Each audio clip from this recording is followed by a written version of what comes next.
आज के टाइम में हम जो दुनिया की सबसे बड़ी आबादी वाले देश हैं, शायद यही सबसे बड़ा कारण भी है कि लगभग विदेश की सभी बड़ी कंपनियों की नज़र हम पर लगी है, यानी भारत पर। लेकिन वो हमें एक बहुत बड़े कंज्यूमर बेस और मार्केट के तौर पर देखते हैं। तभी तो अमेरिका या फिर यूं कहें ट्रंप इतना परेशान है। साहब सारे के सारे हथकंडे आजमाने पर लगे हैं कि किसी तरह से भारत अपने मार्केट अमेरिका के लिए ओपन कर दे, टैरिफ कम कर दे। अब इतना बड़ा कंज्यूमर बेस जिसमें आजकल स्पेंडिंग को लेकर एक अलग ही चार्म दिख रहा है। लोग लोन लेकर चीजें खरीद रहे हैं। जो चीजें लोग पहले सेविंग करके खरीदा करते थे, आज वो सीधे क्रेडिट कार्ड के जरिए खरीद रहे हैं। जो इंडियन सेविंग की जो एज ओल्ड प्रैक्टिस करते थे, क्या वो धीरे धीरे चेंज हो रही है? और क्या लोग अब हायर स्टैंडर्ड ऑफ लिविंग के चक्कर में सेविंग्स को भूलते जा रहे हैं? और क्यों इस घटते हुए सेविंग के पैटर्न को लेकर कई इकोनॉमिस्ट काफी अलार्म्ड है? आइए इस इशू को डिटेल में समझते हैं और डिकोड करते हैं अपने इस वीडियो में। Hello and welcome to money 9। मैं हूं मीनू शर्मा। तो सरकार ने हाल ही में जीएसटी 2.0 के जरिए कई गुड्स पर टैक्स घटा दिया, जिससे ज्यादातर चीजें अब पहले से सस्ती हो गई हैं। इनकम टैक्स का कैप भी बढ़ने की वजह से आपकी टैक्स लायबिलिटीज में कमी आई है, यानी कुल मिलाकर आपकी जेब में पहले से ज्यादा डिस्पोजेबल इनकम यानी कि खर्च करने का पैसा बढ़ रहा है। पर क्या सरकार इससे स्पेंडिंग्स को इंसेंटिवाइज कर रही है? इस फेस्टिवल सीजन में बेशक मार्केट को बूस्ट तो मिलेगा और इससे रेवेन्यू और जॉब्स दोनों ही बढ़ेंगे। अब सीधे सीधे सुनने में ये स्ट्रैटेजी तो बिल्कुल सही लगती है, लेकिन इन सब के बीच जो एक बात लोग पूरी तरह से भूल रहे हैं वो है सेविंग। इस तरह की खरीदारी जिसे कई बार इकोनॉमिस्ट इंस्टेंट इसको ग्रेटिफिकेशन की शॉपिंग भी कहते हैं, क्या इसकी वजह से हम एक ऐसी जनरेशन तैयार कर रहे हैं जो सेविंग करना ही भूल जा रही है? अगर कुछ नंबर्स पर हम गौर करें तो समझ आता है कि पिछले कुछ सालों में भारत के कई घर परिवारों का सेविंग कुशन बहुत तेजी से पतला हो रहा है। यानी नेट फाइनेंशियल सेविंग मतलब जो पैसा लोग डिपॉजिट, इंश्योरेंस या मार्केट में इन्वेस्ट करते हैं, उसमें से उधार यानी लिए गए लोन को घटाकर जो बचता है वो टोटल अब जीडीपी का बस 5% पर आ गया है। अगर ministry of statistics and programme implementation के नेशनल अकाउंट स्टैटिक्स 2025 के डेटा को हम देखें तो टोटल नेट फाइनेंशियल सेविंग है वो है 15.51 लाख करोड़ रुपए, और 10 साल पहले यही आंकड़ा हुआ करता था जीडीपी के 8% के करीब।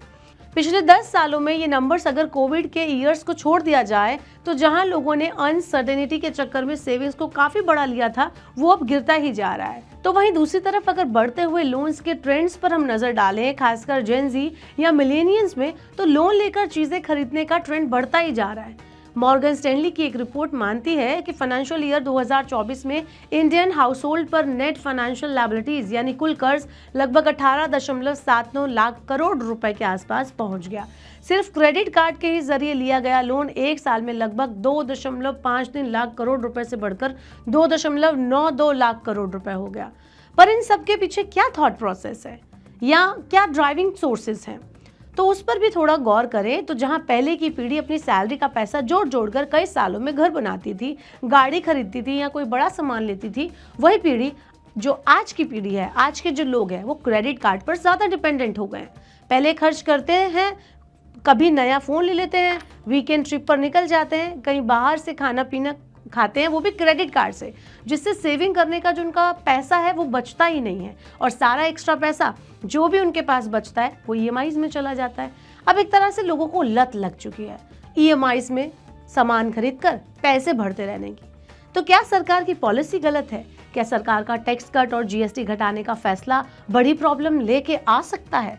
अमेरिका जैसे देशों ने तो कंजप्शन ड्रिवन मॉडल से ही बड़ी तरक्की की, फिर इंडिया ऐसा क्यों नहीं कर पा रहा? और दूसरी सबसे बड़ी बात, क्या इस तरह के लोन लेकर स्पेंडिंग्स करना हेल्दी है? तो सरकार की सारी बातें तो ठीक है कि टैक्स और जीएसटी में ढील दी जाए, पर सरकार का ये एग्जम्पशन लोग हर साल अपनी सेविंग की आदत बनाए रखें, क्योंकि समस्या ये है कि इससे सिर्फ दिखावटी लाइफस्टाइल, आसानी से मिलने वाला क्रेडिट और सेविंग के रिगार्डिंग जो उदासीनता का दौर चला आ रहा है, वो कहीं ना कहीं इस प्रॉब्लम को मैग्नीफाई ही करेगा। तो आखिरकार इस सिचुएशन से बचने के लिए क्या ऑप्शन है? तो एक्सपर्ट्स मानते हैं कि अगर आपको सेविंग को बढ़ाना है तो जीएसटी रेट कट या उसमें छूट से जो एक्स्ट्रा पैसा बचेगा उसकी कटौती से हर महीने की शॉपिंग पर अगर 500,000 रुपये बच भी रहे हैं तो उसे एसआईपी में आप लगा सकते हैं। इस तरह आप खर्च भी कर पाएंगे और धीरे धीरे एक मजबूत सेविंग भी जोड़ पाएंगे, अपने लिए सेविंग भी कर पाएंगे। और ऐसा हम इसलिए कह रहे हैं क्योंकि अभी आपको लग रहा है कि आपका जो पैसा है वो हाथ में है, टैक्स कम हो गया है, इससे चीज़ें सस्ती हो जाएंगी और शायद आप एक की जगह 3 चीज़ें खरीद लें, क्रेडिट भी आसानी से मिल जाएगा। लेकिन जब सालों बाद पीछे मुड़कर आप देखेंगे तो एहसास होगा कि आपने सेविंग का गोल्डन टाइम खो दिया।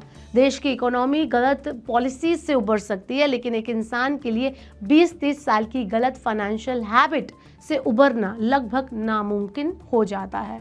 तो अगर सरकार आपको खर्च करने के लिए इंसेंटिवाइज कर रही है, आपको थोड़ा सा पैसा बचा के रखने के लिए एक लिवरेज दे रही है, तो आपको खर्च करते हुए सेविंग को नहीं भूलना चाहिए, क्योंकि आप भी जानते हैं कि आपकी फाइनेंशियल सिक्योरिटी सिर्फ आपकी अपनी सेविंग और एसेट मैनेजमेंट पर टिकी हुई है। अब आप हमें कमेंट बॉक्स में बताइए कि आपको ये जो जीएसटी से राहत मिली है, इसके बाद आप क्या करना पसंद करेंगे, और शॉपिंग या सेविंग।